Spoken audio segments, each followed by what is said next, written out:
So this is not my normal uniform. It stands out a little bit, but I have a huge announcement to make. It's a career change. I've been recruited by a football team in Mexico. Why is that funny? You guys don't believe I can do it?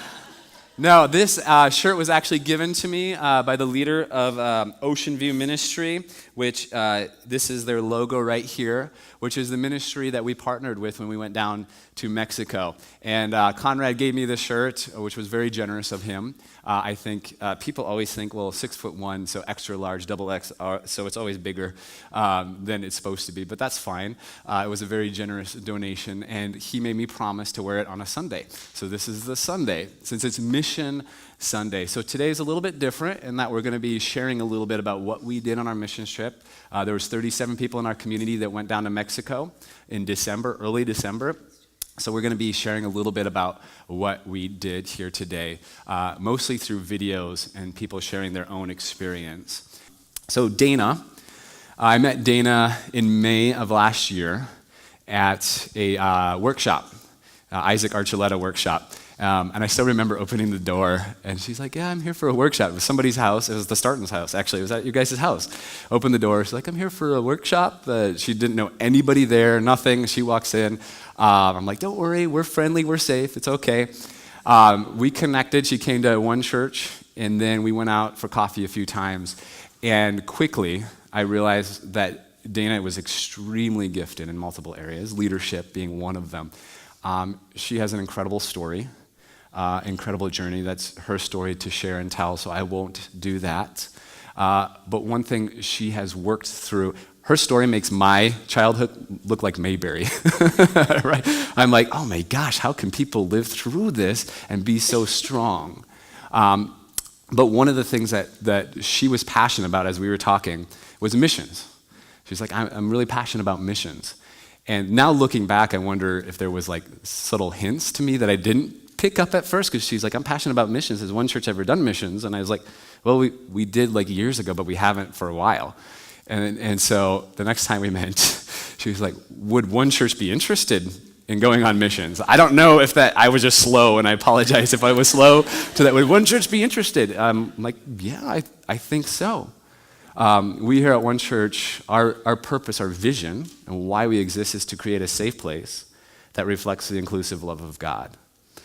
And as we create this safe place where we allow each person to grow in their own individual ways, what happens as we grow is there's this natural urge to want to help and serve, to create something's churning within me. I need to put this energy somewhere else. And you begin to take on the brokenness and the pain and the suffering of other people and say, that's not okay. There's something within me that says, I can do something here. So she asked, would one church be interested?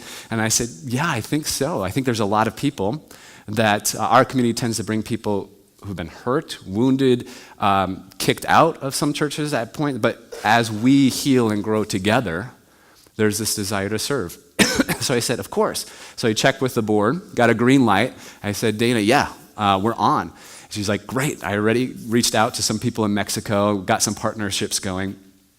5 months later, it was 5 months max, that we had 37 people down in Mexico from the moment that we talked to that time, which was super fast. And I still remember her saying, like, how many people do you think would be interested? And I was like, well, I'm a big dreamer. So I was like, it's our first time, maybe 10 to 15 people might be interested. And we got 37 people on our first mission trip ever, which blew my mind. And Dana did all the work in that time, which was exciting to see the whole process unfold and to be a part of it and to go down there as a pastor and not have to lead or organize or do anything, but just sit and observe and be a part of it and experience it all. It was a beautiful thing.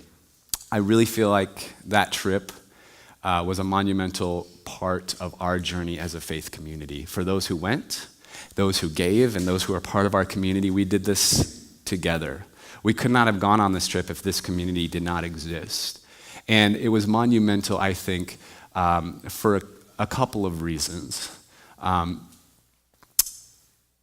share that in a bit. Well, actually, okay, I'll jump in. One of the reasons is for community, because it built community in a deeper way than it could have. We're focusing on community a lot here because, again, we've all come from different areas, different places, and so we're connecting with each other. How do we build a place where people can connect?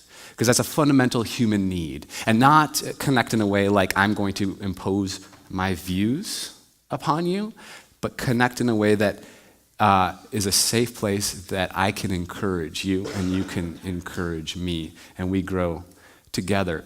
And one of the things that I think everybody experienced that went down there was a depth in community on a whole new level. And I've heard that from a few different people that were like, well, they were strangers, I kind of knew about them, but now I know I know their name and I know more about them. And that was one thing. And the second thing, which is something I think even more excited about, is that we built a relationship that's going to be ongoing between us and Ocean View down in Mexico. It was the first time down there, so you're kind of like, who are you? Are we okay to be down there? We're a unique community. We're an inclusive community. We're not wanting to go down there to proselytize, but we're wanting to go down there to serve and to love on other people. Is that okay? And how will we fit in this? And it turned out to be perfect. It fit great. It was a wonderful time down there. So I'm excited for those two reasons. What we did down there is we traveled Friday. We met here, most of us, and there was a few people that had to stay for work and school related that came down a little later on Friday. So we traveled down there Friday morning, got down there. The hotel was on the beach. So if you want to go on a mission trip, go to one with a hotel on the beach. Now, just in case any of you are imagining, it was not a resort beach, so it wasn't like we go on our castle and then go feed the poor people and then go back up on our castle. It didn't feel like that, but it was on the beach, so you can't beat that. It was an old kind of run-down hotel, which was fine because you're on the beach, right? And so we went there, we set up shop, we gathered together, and Conrad, who is the leader of Ocean View, he kind of took us to their main hub. This like little shop area on the corner of a couple different streets where they sell a bunch of clothes for really cheap to people there. And then we walked to a school that was really close nearby.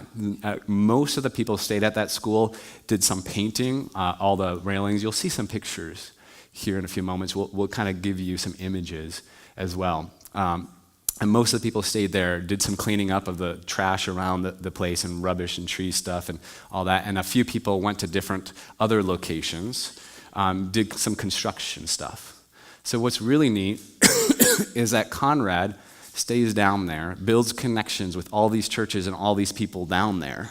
So he has a pulse and he knows. And so churches say, hey, we have somebody in need that's moved into this house and could use some help, remodeling, building, whatever it is. One of the places I went to, it was a woman, a single mother with 3 kids, and we saw it. They had already done some work. They said when we walked in there first, all the wiring was showing, which isn't safe. And so they fixed that first, and there was like one room, they said, so they built a room so that the mom could have some privacy.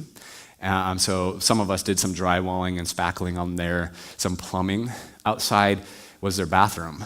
And it was literally outside their house, and they had put some wooden planks or whatever all around it.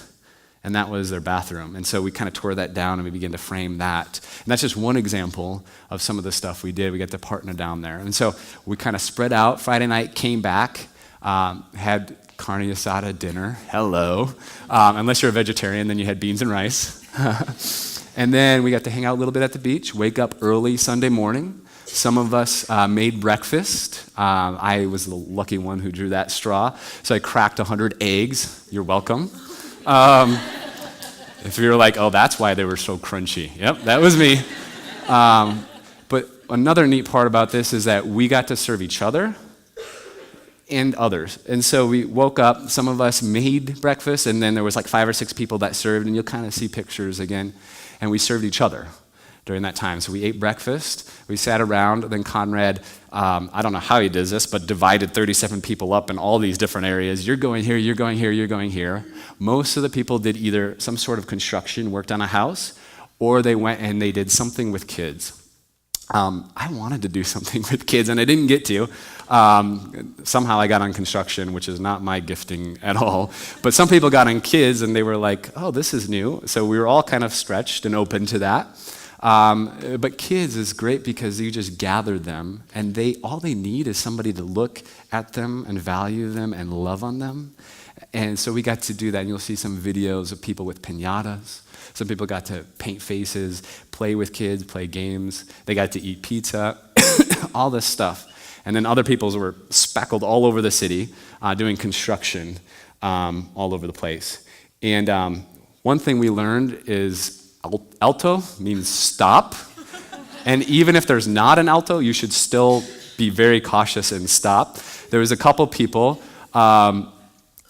Larry and Ron, who got pulled over. Somehow, Ron bribed his way out of it. Larry wasn't so lucky. He got taken down to the station, got to pay an extra fine down there. But then they got a get out of jail free card, where they're like, okay, if you get pulled over again, we'll let you go. Well, the next day, guess what happened?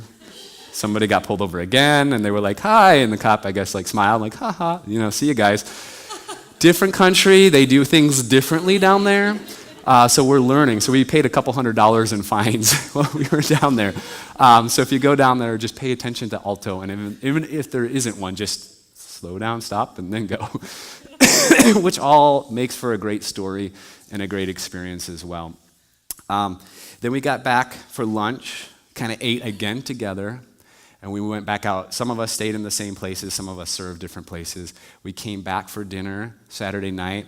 One of my favorite parts was just Saturday night on the beach, just hanging out. And it helped that there was an open bar, so you could buy a drink or two and hang out at the beach and do that. And we just hung out, great moon on the beach, lots of fun. Sunday morning, we got up, had a little bit of breakfast, got around a circle, and shared. And that time was way more powerful than I thought. You're like, okay, let's just share. But as people share their experiences, it deepens things, and you begin to see a few themes. And I'd like to point out a couple themes that we began to notice. One of the themes was this idea of the universal language of love. You go down there, and we're like, okay, in some places, a mission trip is, I got God or the gospel or whatever, and now I'm going to bring it and hand it to you, right? That's not how we viewed things. That's not a part of our community, so we're going down saying, how do we reflect love? God's doing something here. How do we serve these people? And so that's what we did. One of the struggles is, will they speak a different language than us? We had a few people, I think 3 or 4 in our group, that spoke Spanish, but the rest of us spoke English or American, depending on what you want to say. But we didn't speak their language. And so there was this barrier there. And what we realized is that love is not a barrier through language. I don't know if I said that right. I think I mumbled my words. But language is not a barrier to love. There we go. Ding, ding. And we realized this in that we served kids, even those that were at construction sites, just seeing the kids play around and the mom, and you could see their appreciation and their love. And you begin to say, oh, love is a universal language that goes beyond words. In fact, you could even argue that words are maybe one of the lowest levels of love, that actions speak louder. And we exchange, I think, just emotions and energy that you can't capture in just the spoken word, just by being down there. And you receive and give love. And that was one common theme too. In the Gospel of Mark, Jesus says, I did not come into the world to be served, but to serve, and to give my life. In one translation, it says to allow liberation to others. And so one of the great things about going down here, which happens not just when you go down to Mexico, it happens, it's available all the time in everyday life, in your families and in your workplaces, is that when you serve others, it's like you enter into this flow. In the next couple of weeks, we're going to talk about the divine dance. And Richard Rohr sometimes uses the dance or the flow as an analogy. But there's something where you begin, I am in this flow. There's this dance going on. And somehow I'm realizing I'm a part of this. And it's a beautiful thing. As I give love, I'm also receiving love as well. Does that make sense? And a second thing that showed up was somebody shared a quote from Bren Brown. Anybody Bren Brown fans here? If you've never heard of her, Google her. She's amazing. It was a quote, and I don't have it, but it was from her newest book, Braving the Wilderness, which I've now ordered. So maybe someday I'll share the quote. But it had to do with the theme of common enemy intimacy. And it centered around this idea that there is intimacy that's built based on having a common enemy. And that happens frequently in our world today. Just think, and it's so easy to fall into. Think of the last time somebody said a negative comment about a politician that you did not think so highly about, right? Well, so-and-so, and what immediately you're like, we're connected here. Yeah, you're right, so-and-so, blah, blah, blah, blah. And you can just begin to go, we're bonded now. And human history has gone through that from the beginning of time where we can form bonds over having a common enemy. And us versus them begins to happen. We see this in religion in powerful ways, in destructive ways. I would suggest that anytime we form intimacy over a common enemy like that, it's always destructive. Although it can build some really deep bonds. Just think of Nazi Germany. And think of things going on in our world today. And so one of the things we discussed is this idea of building intimacy over something we are for. And how do we do that? By going down together, by serving together, by seeking to reflect love together. You build intimacy. And those bonds produce, I think, much more good in the world. And so we need to build intimacy, not for what we're against or who our enemy is, but for what we stand for and what we're building.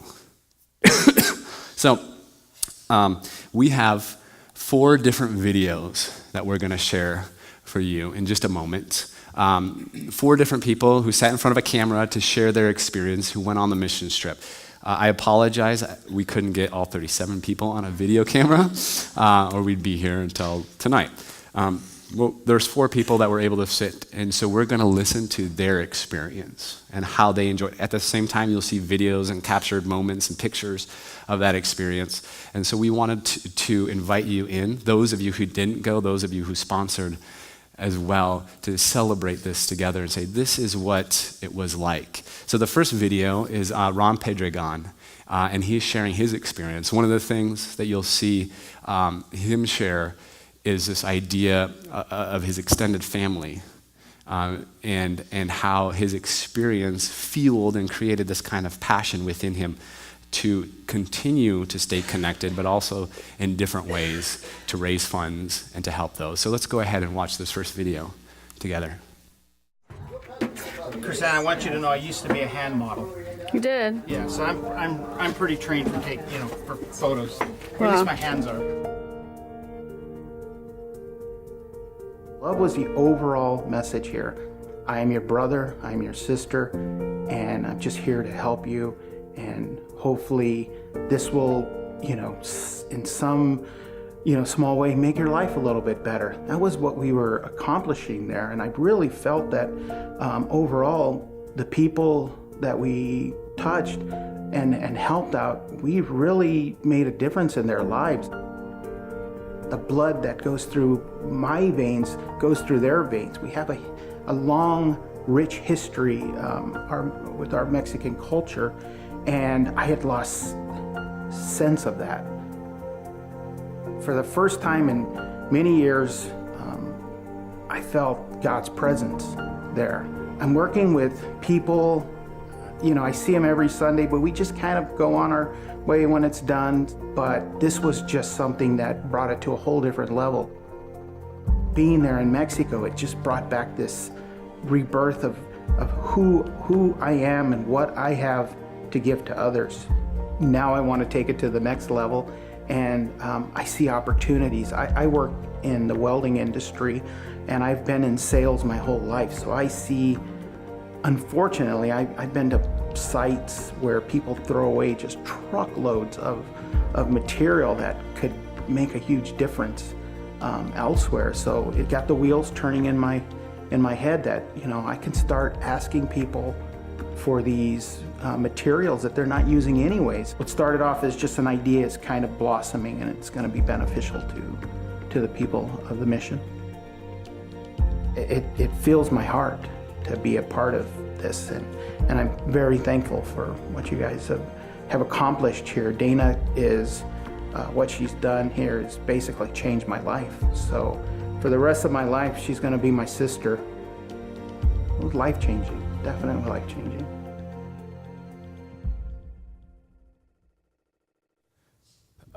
One of the things that happened in a story, and I'll probably ask for forgiveness after, rather than permission before, but they separated us, and there was a group of girls who they were like, okay, we need construction, manly work. How about men go over here and women go over here?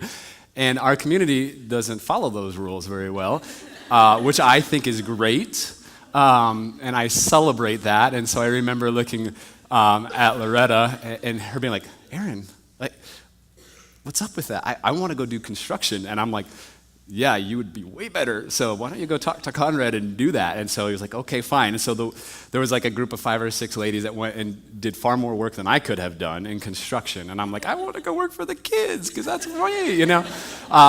So it was fun, and they handled it so well. And they were like, okay, we understand that this is a little bit different. We're going to allow you guys to do what you can do. And so they were flexible and learning with us. And I thought it was fun. And I heard positive things from the women. They were like, yeah, okay, next time they'll go there. You guys got the construction part. This next video we're going to watch is actually of a young lady, Chrisanna. And Chrisanna is the one that put these videos together. She has one of her passions is to share stories, to capture and share stories, which I think is just such a beautiful thing. And there's multiple ways of going about creating a more just, generous, beautiful world. But to me, capturing and sharing people's stories is a way that invites people in instead of like a full frontal attack, you know, like what you're doing is wrong. Well, let me share about this story and invite you in. And so I just wanted to take a moment to affirm that, to thank you for many hours spent on these videos. And also, I hope that this is a place, not only like a safe place, but this is a place where as we grow and as you interact, that you affirm and encourage the gifts in each other. Not just in church, but outside. And say, you have a gift for a heart for people in doing such and such. And Jackie, you have a gift of writing. And Loretta, you have a gift for people and a heart for people as you fight fires and help people. And you begin to affirm what they have in each other. So Chrisanna is going to share a little bit about her experience. And again, one of the things you'll see is her experience of a deeper community and what that meant for her. So let's go ahead and watch this next video. For me, there's so many things that are new to me, but being out and accepting who I am, and then feeling fully accepted and loved for being who I am is very new. And being on a trip with people where you can't flush toilet paper, everything is really real. Like, you know, you're just all experiencing it together and you don't have the amenities you're used to. And there was something really raw about that. And you know, you're kind of smelly and you're working alongside. So to me, it was about the people. And I just would find myself, especially after, thinking, I have never understood what community was. That word did not mean anything to me. And I thought I was starting to get a taste of it coming to one church, and I for sure was, but the trip made me feel like I have it. It was really beautiful as I experienced just serving without an agenda and without trying to convert someone, but serving just because we want to make someone's life better. And then experiencing that with other people who were used to being rejected and maybe had never had that opportunity or never considered the opportunity to go and do something like that. But then also to be behind a lens doing it which makes me much more in tune with what's happening as well, because I'm looking for emotion and trying to capture the moment well so that people can remember, oh, I did that, I interacted with that child, or I was helping put a bathroom in that house. And I think that gave me an additional perspective that most people wouldn't have.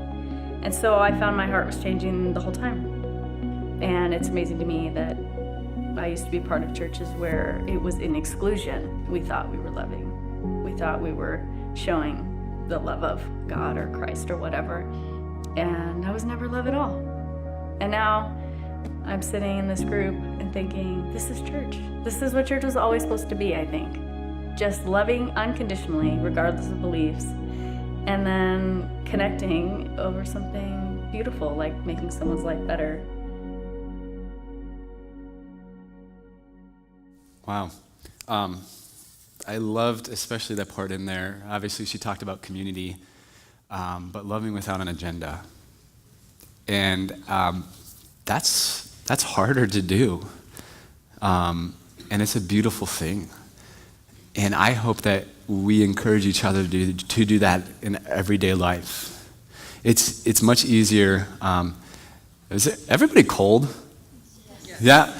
Is there a way to check that? Because it might not be on, and just see what temperature it is. The heat might not have kicked on. Everybody's like bundled up and cold, and everybody's sick. So if anything, we'll turn it up a little bit.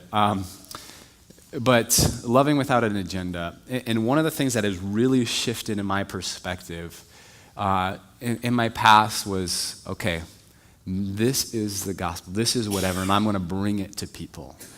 And Angie and I were actually talking about this recently.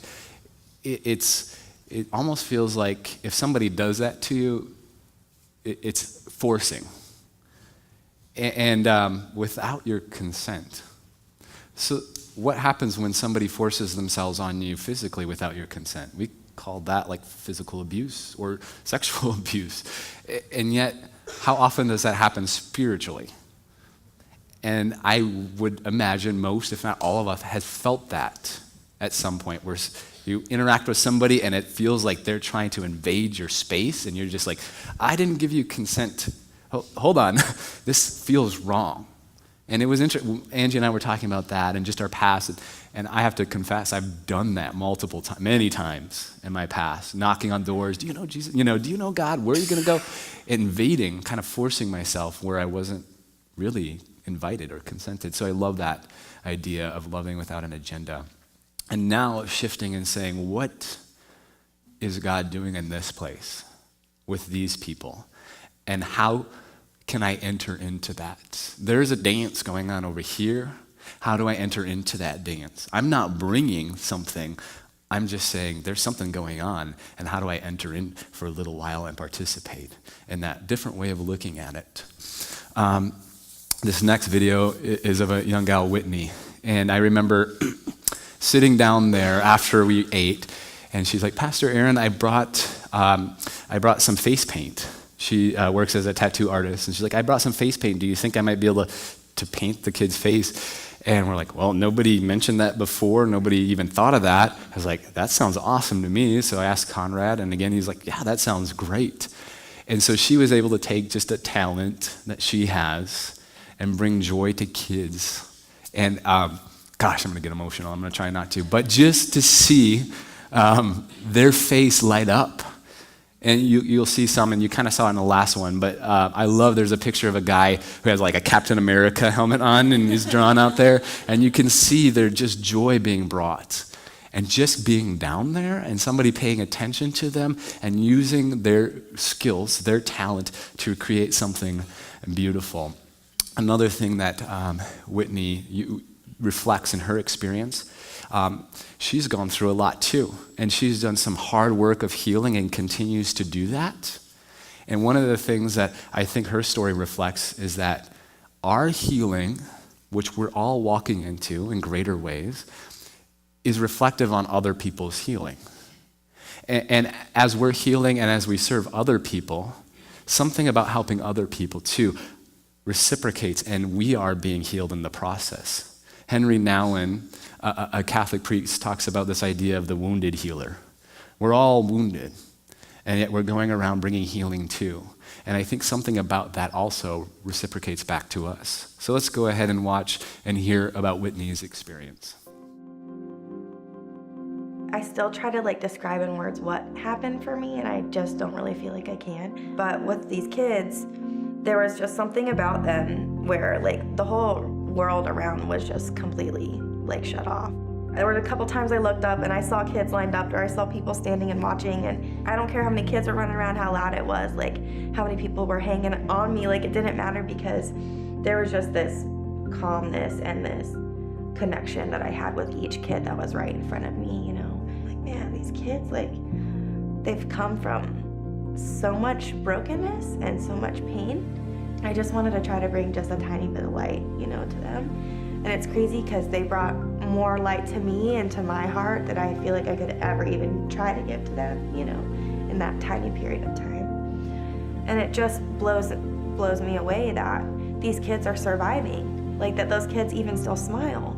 And so it put things into perspective for me, I'm a grown woman now, I'm 29 years old, yeah, it still hurts and it's still painful, the things that I went through, but I don't have to sit and live in that.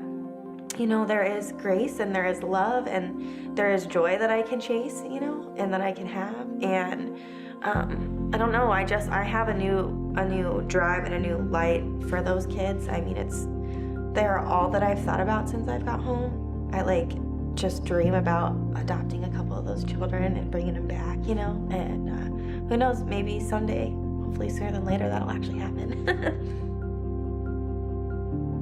When you're going through so much, internally in your own struggles, and then you experience something so beautiful, it just gives you a new hope.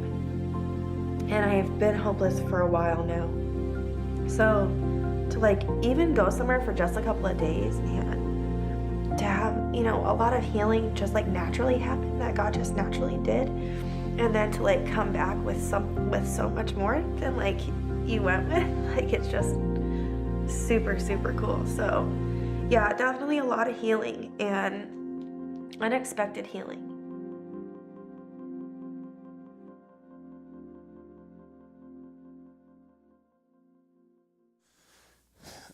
Wow. You can see that reciprocation of serving and being healed together. One of my favorite stories, somebody asked her to paint a poop emoji on her face. And I guess she was like, well, I don't know. And so she asked, I don't think we can we do that? They're like, no. So I'm like, it's funny. When in Mexico, fun things happen. Next, we have Dana, who shares a little bit about her experience. And somebody who planned this whole thing and organized this whole thing and put hours and hours and hours of work and time and energy into this. So we get to hear from her experience. And one of the things, which I kind of hit on early on, is that we all grow in different ways. In some church settings, it can feel like we're all supposed to be exactly the same, like a crop of corn. How boring is that? You need to look exactly like me. But what we seek to do in this place, and I think we don't do it perfectly at all. So I don't want to speak about us in that way, but we seek to do is allow people to be who they are meant to be. So you might be corn, or you might be an apple tree, or you might be something else, but we allow you to be who you are as we grow together. So the focus is on growth, not uniformity here. And another thing that happens, and we've talked about this in the past and down in Mexico, for those of you who were here, we talked about this question of what is God or the Spirit birthing within you? What is being birthed? What is God doing within you? A dream, a passion, a desire. What is that? And that is a fun stage, and I just want us to recap and ask that question. That's a fun stage, right? I remember when my wife was pregnant with both of our boys and getting all excited and, hearing their heartbeat and feeling them kick and being like, oh, this is great. And then we went in to the hospital, and within a few minutes, the baby popped out, and whoa, There it was, right? It was easy. I'll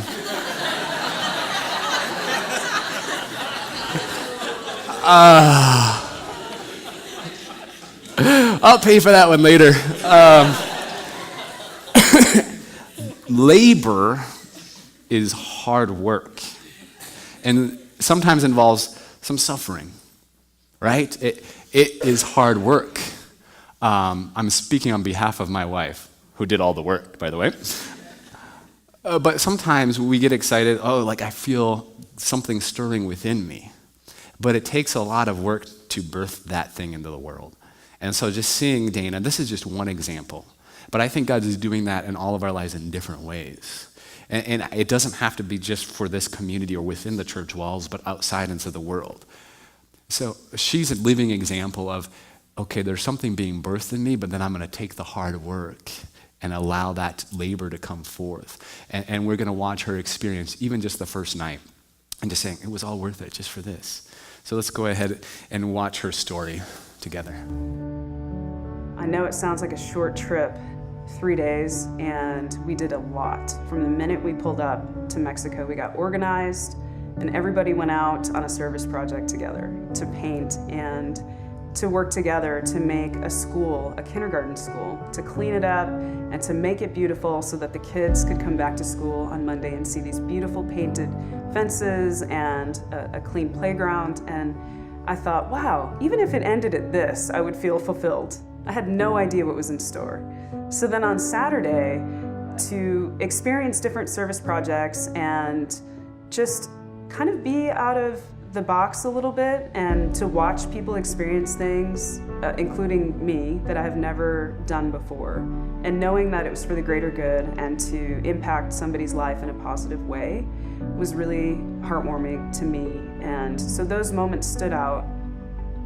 When we met on Sunday, we decided that we thought it would be best to have a time of sharing where we would put all these chairs in a circle and just listen to each other's stories and hear about how this trip made an impact. All I felt was love in this room. I felt just this overwhelming sense of a beautiful connection and love that our Creator could be so proud of. And I think that was the whole purpose. Yes, to serve others, but to build this bond and to stir something in our hearts that is going to continue, whether it's somebody taking another mission trip or adopting children from Mexico or bringing supplies or teaching skills to that community. I can't even describe to you the peace that gives me to know that one trip, one 3-day weekend with 37 people, what has happened as a result of that for their community, for our community, for individuals. I mean, I've had an outpouring of people who've said so many things that just touched my heart so deeply about how this impacted them and what it means for their life and how they don't look at life through the same lens because of this experience. And I can completely relate to that because my life has been changed. So I am excited to bring this opportunity to people. I feel so grateful to know that I have the support that I need to continue these mission trips with our church and bringing this experience to other people. I'm really excited.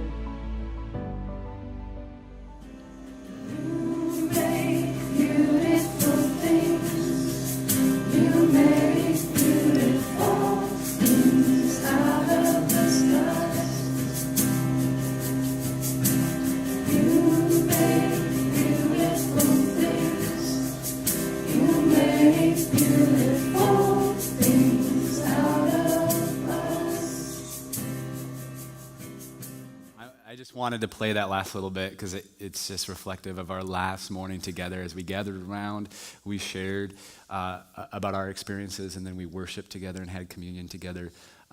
So I wanted to say thank you as the pastor of this church for being a part of this community. That this trip would not have happened if this community wasn't here. A special thank you to those who were able to give and sponsor people to go. It was a huge experience and a big deal. So I just wanted to say thank you for that. And then after I asked Dana to come back up here and share a little bit about some exciting news for the next year. So, Thank you, Aaron. Before I do that, though, I would like to give a special thank you to Chrisana. I watched this girl in Mexico try to capture these moments, hundreds of photos, video, and then the amount of hours that it took to put those 4 videos together was unbelievable. And I think you can probably agree they were beautiful. Thank you. Awesome.